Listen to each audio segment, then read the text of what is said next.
In today's video, I'm going to teach you how to enter 1099-Q into TurboTax. To get started, sign in to your TurboTax account and open the tax return you're working on. Make sure you're in the correct return before you begin entering anything, since this will help you avoid placing information in the wrong file. Once you're inside your return, go to the Federal section and then choose Deductions and Credits. This is where TurboTax groups many education-related tax items, so that's the area you'll need for Form 1099-Q. Next, scroll down until you find the Education section.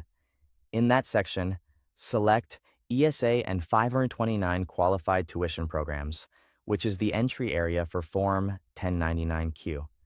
If you have trouble locating it, take your time and read the section names carefully, because it can be easy to miss when scrolling quickly. When TurboTax asks whether you received a Form 1099-Q, select Yes, and then click Continue.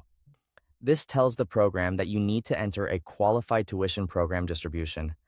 After that, TurboTax will ask who received the 1099-Q distribution. Choose the appropriate recipient, then select the designated beneficiary and continue. This part matters because the tax treatment can depend on who the distribution was for, so be sure your selection matches the form and the education account details. Now enter the payer information exactly as it appears on your Form 1099-Q.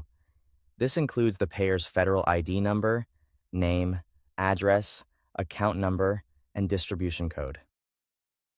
Accuracy is important here, so it's a good idea to compare each field with the form before moving on. Next, enter the distribution details from the form.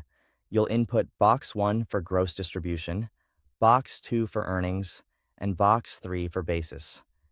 These numbers should be entered carefully and exactly as shown, since they help TurboTax determine whether any part of the distribution is taxable.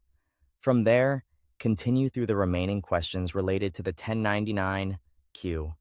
TurboTax may ask about trustee-to-trustee transfers, Roth IRA transfers, designated beneficiary status, death or disability, the type of qualified tuition program, rollovers, and any other details that apply to your form.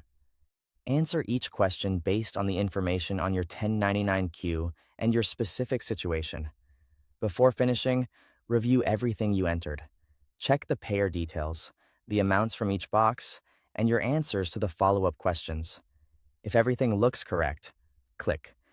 Continue to save your 1099-Q information in TurboTax. That's it. You've successfully entered your Form 1099-Q. Thanks for watching.